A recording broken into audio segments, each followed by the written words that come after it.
राम राम दोस्तों, कैसे हैं आप सब।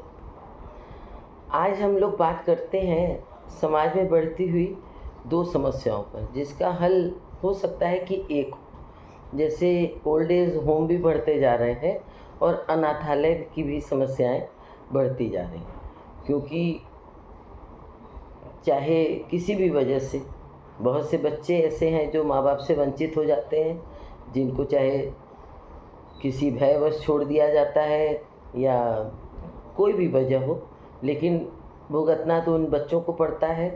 और ओल्ड एज में रहने वाले जो वृद्ध हैं वो भी अकेलेपन से जूझते हैं, क्योंकि उनको सब एक ही एज ग्रुप के लोग मिलते हैं। तो इसके बारे में कोई सॉल्यूशन अगर ऐसा निकले जो कि दोनों की समस्या हल हो और दोनों खुश रहें, एक दूसरे के साथ सुख से रह सकें, चाहे वो कितना भी लंबा पीरियड हो, क्योंकि छोटे बच्चों को कुछ लोग गोद भी ले लेते हैं। और आज के समय में तो धीरे धीरे करके कितने कपल ऐसे हैं जो अपने करियर के लिए इतना ज़्यादा अति महत्वाकांक्षी हो जाते हैं कि वो बच्चे भी प्लान नहीं करना चाहते हैं। ऐसे लोगों की भी संख्या बढ़ रही है। और कुछ ऐसे हैं जो अनमैरिड हैं लेकिन बच्चे अडॉप्ट कर लेते हैं, और कुछ ऐसे हैं जो जिनके बच्चे हैं नहीं, मजबूरन वो लेते हैं। लेकिन कुछ ऐसा भी परिवार है जो अडॉप्टेड बच्चों को स्वीकार नहीं कर पाता है, उसमें चाहे वो बड़े हों चाहे जो भी हों, तो वो लोग नहीं अडॉप्ट करते हैं।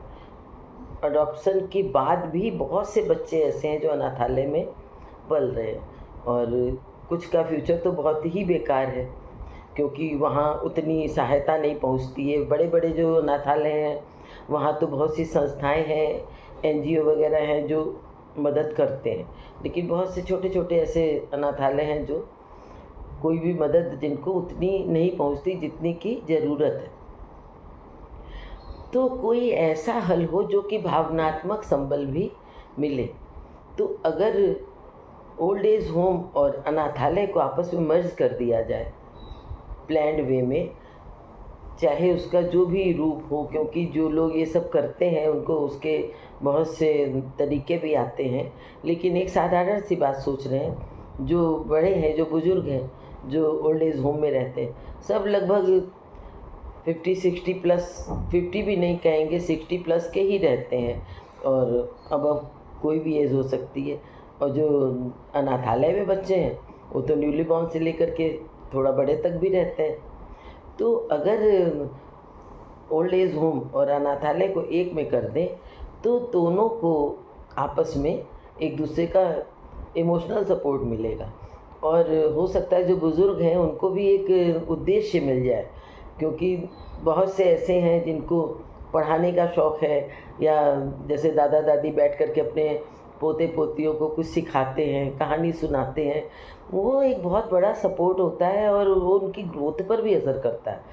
और ऐसे तो जो ड्यूटी करते हैं वो तो एक पैसे के कारण करते हैं, और उतना इमोशनल अटैचमेंट वो न तो समय की वजह से दे पाते हैं, न भाई उनको तो काम करके अपने घर भी जाना है।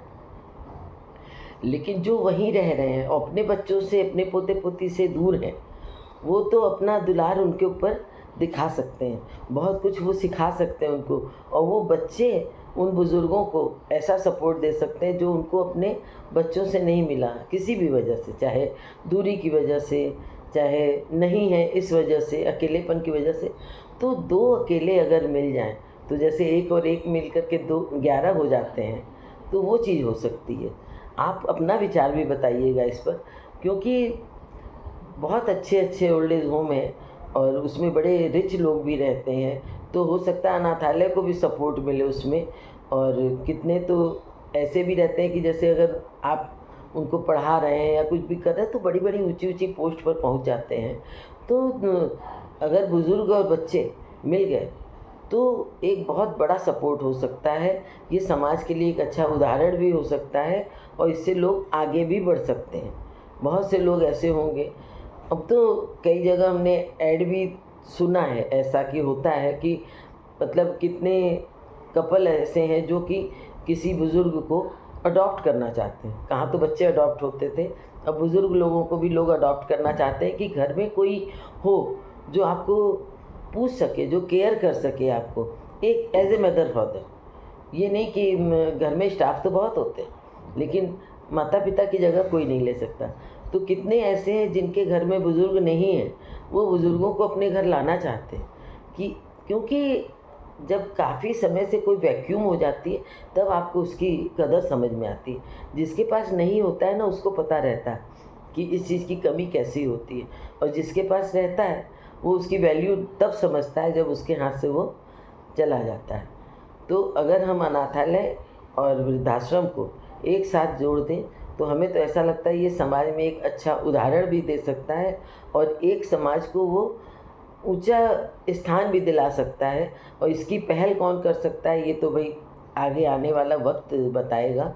लेकिन हम अगर ऐसा विचार रखें, क्योंकि बहुत से लोगों को हमने देखा है बच्चे नहीं हैं लेकिन वो अडॉप्ट नहीं कर पाते, चाहे अपनी फैमिली की मजबूरी से, क्योंकि कई केसेस भी ऐसे हुए हैं कि जिससे अडॉप्ट करने पर विश्वास ख़त्म होता जाता है।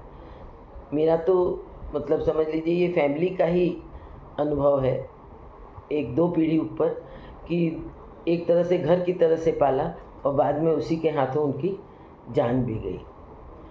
तो ये कहीं न कहीं अविश्वास पैदा कर देता है। तो बहुत से लोग ऐसे होते हैं जो सपोर्ट करना चाहते हैं लेकिन अडॉप्ट करके घर नहीं लाते हैं। वो उनको उनकी फ़ीस का खर्चा उठा लेते हैं या उनका खर्चा उठा लेते हैं लेकिन अडॉप्ट करके घर नहीं लाते हैं। और ये एक बहुत बड़ी बात हो गई है भाई, जब अपने पैदा किए हुए बच्चे भी कभी कभी धोखा दे जाते हैं तो आप दूसरे के बच्चे पर कैसे भरोसा कर सकते हैं। तो बहुत से लोग ऐसे होते हैं जो कि नहीं लेना चाहते हैं और कुछ ऐसे हैं जो लेते भी हैं। लेकिन इन सब से बेहतर हल ये है कि जो बाकी बच्चे रहते हैं जिनको कोई अडॉप्ट नहीं करता है, उन बुज़ुर्गों को और बच्चों को एक साथ कर दिया जाए और वो एक अच्छा फैमिली एटमॉस्फेयर हो। क्योंकि वृद्धाश्रम में लेडीज़ भी हैं, जेंट्स भी हैं, और जो अनाथालय है वहाँ छोटे बच्चे भी हैं, बड़े बच्चे भी हैं। तो आपको पढ़ाने लिखाने वाले भी मिल जाते हैं और न्यूली बॉर्न जो हैं उनकी केयर जितनी अच्छी लेडीज़ कर सकती हैं या बुज़ुर्ग कर सकती हैं, या उनको बता सकती हैं कि ये दिक्कत है, इसको ऐसे करना चाहिए, ऐसे करना चाहिए। तो ये एक बहुत बड़ा सपोर्ट होगा। जो आपका विचार हो वो ज़रूर बताइएगा, क्योंकि आपके विचारों का हमें इंतज़ार रहता है। और अगर आपको वीडियो पसंद आता है तो लाइक शेयर ज़रूर करें। चैनल पे नए हैं तो सब्सक्राइब करें। जय माता दी।